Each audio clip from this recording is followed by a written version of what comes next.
bisa disisipkan sebagai program unggulan yang dalam tanda kutip mungkin visi misinya segala macam, program unggulannya seperti apa. Contohnya mungkin seperti peningkatan ekonomi dengan meningkatkan atau menambah tenaga kerja di Kota Depok umpamanya dalam sektor apa sehingga menjadi daya tarik masyarakat untuk memilih.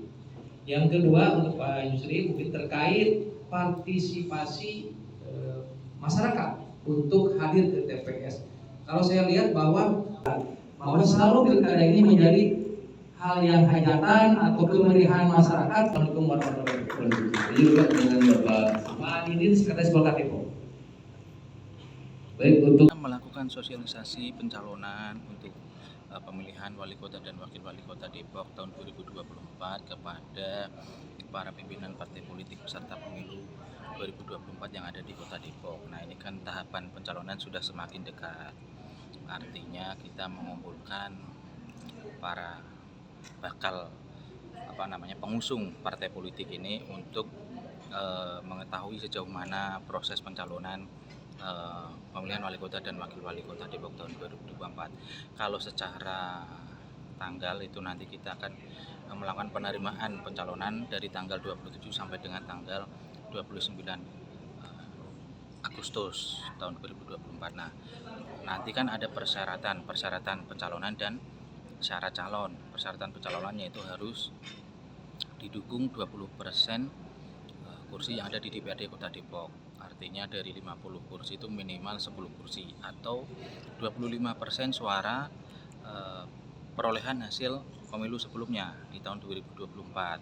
Sehingga nanti terpenuhi juga di dalam partai pengusung nanti juga ada hal-hal yang harus misalkan tidak mencabut dukungan dan sebagainya, ada poin-poin partai pengusung yang harus ditandatangani bersama. Kemudian yang baru terkait dengan proses pencalonan ini adalah penyampaian visi misi atau penyusunan visi misi harus sesuai dengan rencana pembangunan jangka panjang daerah Kota Depok, sehingga nanti juga kita akan hadirkan dari Bapeda untuk menyampaikan RJP di Kota Depok, sehingga nanti partai politik yang akan mengusung visi misi bisa menyesuaikan dengan rencana pembangunan jangka panjang Kota Depok. Nah, kemudian hal-hal yang lain terkait dengan persyaratan yang harus dipenuhi untuk syarat calon, misalkan SKCK, terus kemudian ada harus melaporkan harta kekayaan, harus tidak pilot dan sebagainya. Itu juga mereka kan harus mengurus kepada instansi terkait, misalkan dengan kepolisian, dengan pengadilan, dan juga dengan KPK itu agar dari masing-masing pimpinan partai politik ini melakukan komunikasi dengan bakal calon yang akan diusung agar proses itu segera dilakukan, sehingga nanti pada saat pendaftaran itu semua berkas yang diperlukan sudah lengkap, karena proses pendaftaran sendiri dilakukan melalui 2 tahap.